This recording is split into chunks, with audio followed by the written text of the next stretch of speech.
Welcome to chemistry, Mrs. Cummings class 2015-2016. So the first question we should ask ourselves is, why should we study chemistry? Well, it explains a lot of things about our world, the things that allow us to cook and bake, how laundry detergent works, and why we see all the beautiful colors in fireworks. It also increases our ability to solve problems. This is going to be very important in here. And this skill is important no matter what field you choose. It doesn't have to be a science field, doesn't have to be a math field. You're probably going to be in a job at some point where you are going to have to solve problems. And then last but not least, and I didn't think it was always fun when I was in high school, but I did develop a like for it.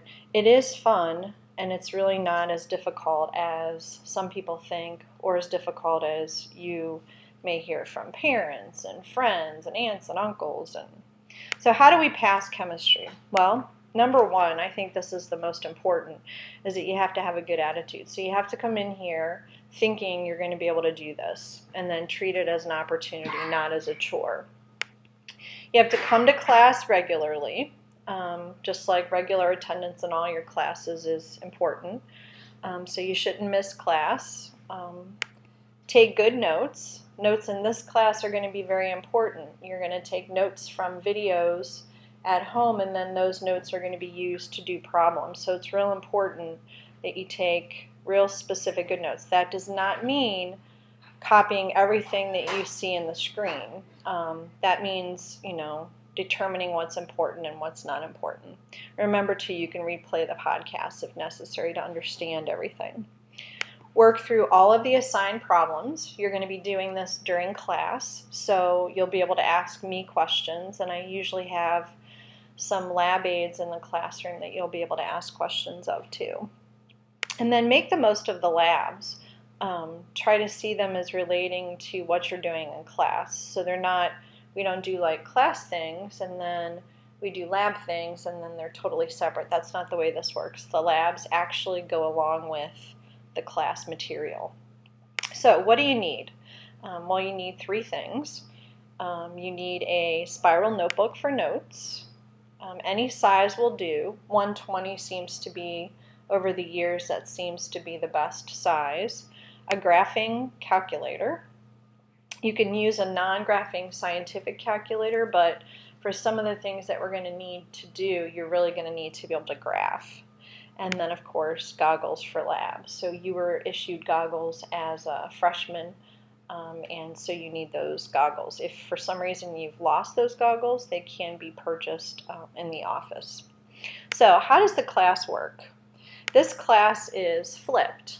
So most traditional paper homework is going to be done during class. So you won't take a book home and have 10 problems to do, or you won't take a problem set or worksheet home and have to complete it. All of that is actually done within the class.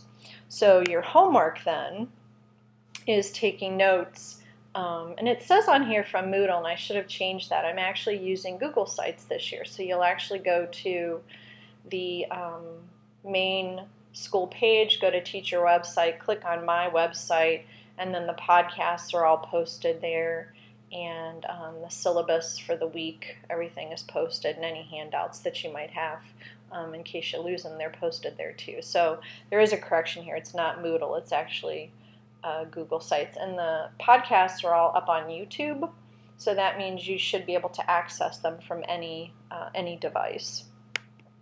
So in class, you're literally going to work on the problem sets. And again, this would have been your traditional homework.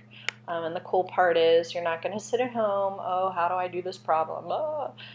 Because you're going to be getting those problems done within the confines of the class.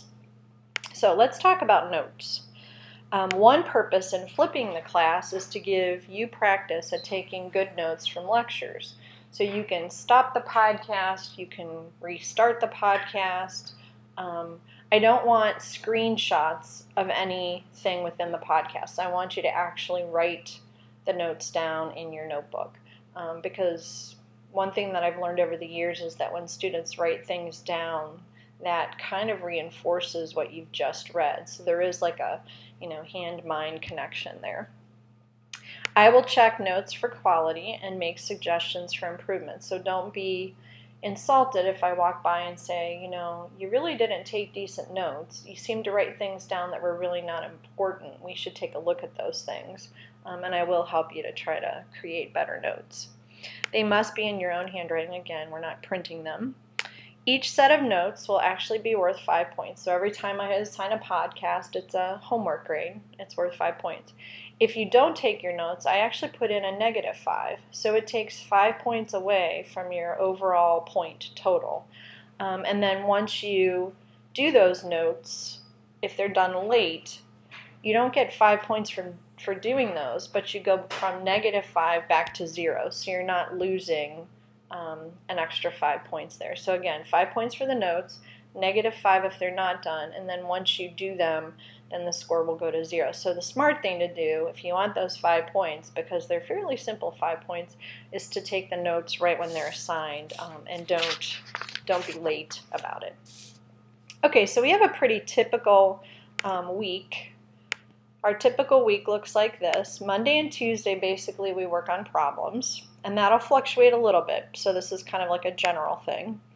Wednesday is always a quiz, small quizzes all the way up to quizzes that can take the whole entire period, just depending on where we are in the unit. So we kind of start out small, and then we gradually build to almost like a unit kind of quiz. And then we also usually set up our lab notebooks for lab. Thursday and Friday then on a typical week are both lab days. So you're literally in the back both days doing lab. And I found that Friday's a great day for that because you may have been sitting all week, you're a little energetic, the weekend is coming, and it really does seem like a good day to be back in the lab. Throughout the week then, homework will consist of watching several 5 to 10 minute videos and taking good notes.